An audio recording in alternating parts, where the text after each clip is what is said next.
When he opened the fourth seal, I heard the voice of the fourth living creature saying, Come and see. And I looked, and behold, a pale horse. And the name of him who sat on it was Death, and Hades followed with him.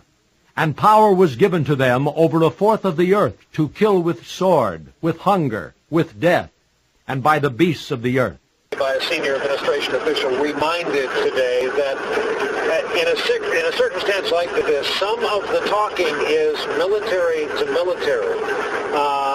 It's impossible to spend any amount of time at one of our service academies in the United States without eventually seeing the markings of every worldwide army that has any affiliation, any relationship with the United States, and the Army of Egypt and its generals are no exception. Ties among general officers are pretty deep, and it's been reported, no secret here, that among the talks going on between the United States and Egypt is the attempt to keep back-channel conversations going at the Department of Defense, our Pentagon level, and between very, very senior-ranking general officers who've had associations together for years. For nation will rise against nation, and kingdom against kingdom. And there will be famines, pestilences, and earthquakes in various places. One of the things that Americans have learned, Brian, over the past week is just how much aid Egypt gets from the United States, second only to Israel. They have the 10th largest army in the world because, in part, we fund it so well, and they have their tanks are American tanks, their fighter jets are American fighter jets.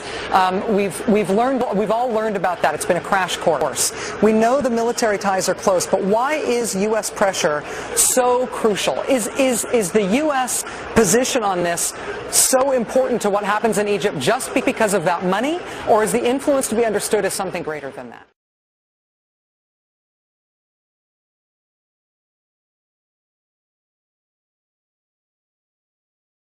No sign of letting up. Pro-Mubarak demonstrators out there in Tahrir Square clashing with the anti-government demonstrators. This is the 9th day of demonstrations, but this is certainly the first day that we've seen such violence, barring us aside the first day.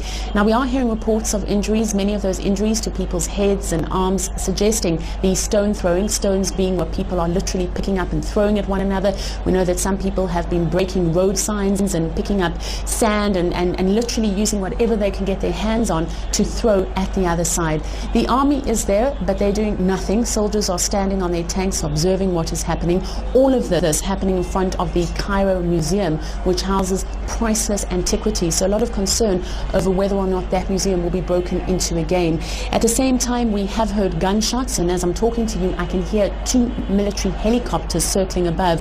Tahrir Square is just a short distance behind me. It's on the other side of the river, and there are fears that protesters will spread further because a short time ago they made their way slightly out of Tahrir Square into the streets surrounding the area.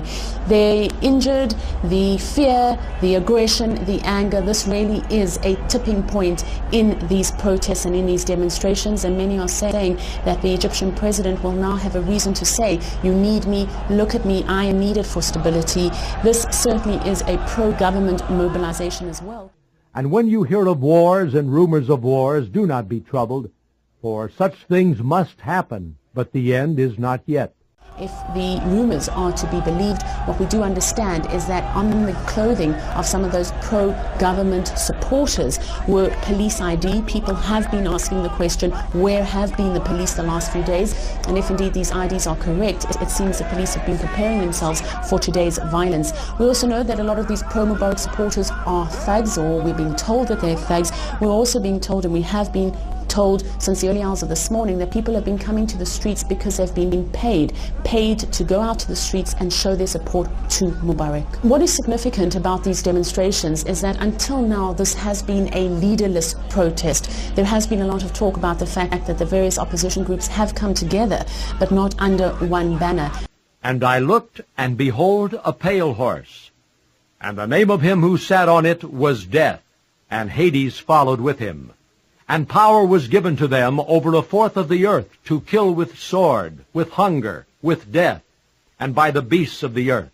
The United States and that the US is meddling in internal Egyptian affairs. The same message was put out by the Russian Foreign Minister Sergei Lavrov. He has called on the world community to allow Egyptians to decide for themselves.